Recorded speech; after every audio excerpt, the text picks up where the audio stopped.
The Ramakrishna Mission Students' Home is a concrete expression of Sri Ramakrishna's love for the poor. In the year 1905, with the blessings of Swami Ramakrishna, Sri C. Ramaswamy Iyengar, fondly called as Ramu, accommodated 7 destitute boys in a small house in Mylapore given by Dr. Nanjunda Rao. The home was formally inaugurated by Swami Ramakrishna on the 17th of February 1905. He spoke of the greatness of Annadanam, Vidyadanam and Jnanadanam, highlighting their superiority in the same order. He declared that harmonizing of all these 3 should be the aim of this institution. The hearth was lit.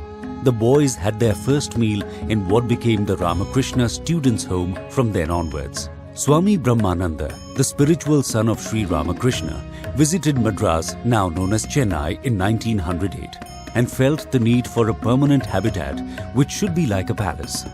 His vision became true today. Whatever Swami Brahmananda touched became not only pure but also got the purifying power. Swami Brahmananda inspired Ramu and others to make this palace a reality. The new building was conceived of as a temple of learning and not as a charity asylum. Not just a place for merely sheltering the poor, but to enshrine the goddess of wisdom and to serve them at her altar in a spirit of loving worship. In 1915, Sri S.G. Srinivasacharya made a generous gift of a valuable building site in Mylapore. A palace to accommodate 100 students with 36 rooms, a central hall on the ground floor and a prayer hall in the first floor were planned. Swami Brahmananda laid the foundation stone on the 6th of May 1917. Vaishakh Purnima Day, the birthday of Lord Buddha. Ramakrishna Students' Home became Ramakrishna Mission Students' Home in 1918 after the home was formally affiliated to the Ramakrishna Mission Calcutta. Several well-wishers and the government helped out the project. The Maharaja of Bobili sponsored the Bobili Medical Ward. Pithachi Prayer Hall reminds us of the nobility of the Pithachi Chetiyar. Swami Brahmananda declared open the palace for the poor on Akshaya Tritiya Day, 10th of May 1921. The Gurukul system adopted the following guiding principles. 1. Get modern education in the schools and colleges. 2. Get knowledge and training in the ancient heritage and culture of India. 3. Attend to all the works of the home by themselves, except for cooking. And 4. Maintain the premises neat, clean and tidy by themselves. Driven by these core principles, the institution proudly marches into its 2nd century of glorious service. Other than the main building, a residential school was started in 1922. The Second World War forced the shifting of the residential school to Uthiramerur in 1942 and to Arthur in 1948. The year 1958 saw the school back in the palace for the poor. In 1936, Ramakrishna Centenary Elementary School was started.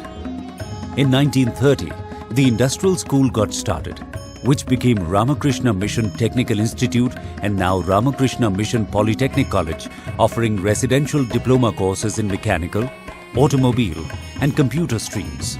The Polytechnic College has a new building along with modern workshop and other facilities. In 2019, Skill Development Center was established with the support of BPCL under their CSR funding. The home shelters 638 students in 2022. The Gurukul system, where the teacher and the taught live in close proximity followed in the home, has yielded splendid results in shaping the boys.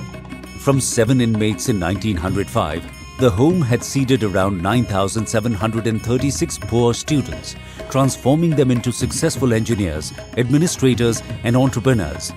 And above all, good citizens and responsible householders.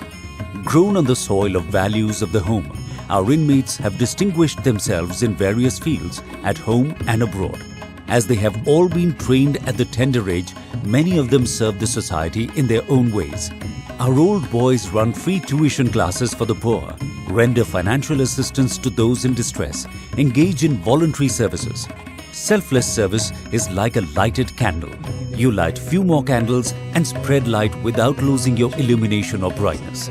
The blessings of Sri Ramakrishna through his direct disciples Swami Ramakrishna and Swami Brahmananda and the tireless efforts of Sri Ramaswamy Iyengar, Sri Ramanujachari, Sri Anna Subramanian, and a galaxy of monastic members and others have seeded, sprouted, and grown into the large banyan tree that is the palace for the poor as we see it today.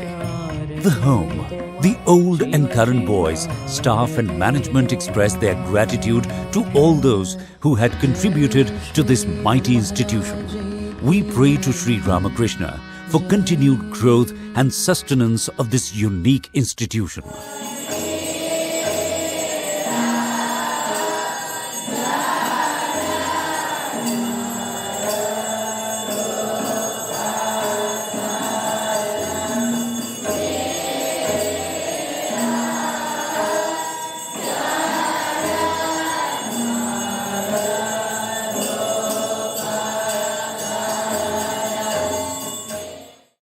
जय श्री गुरु महाराज की जय।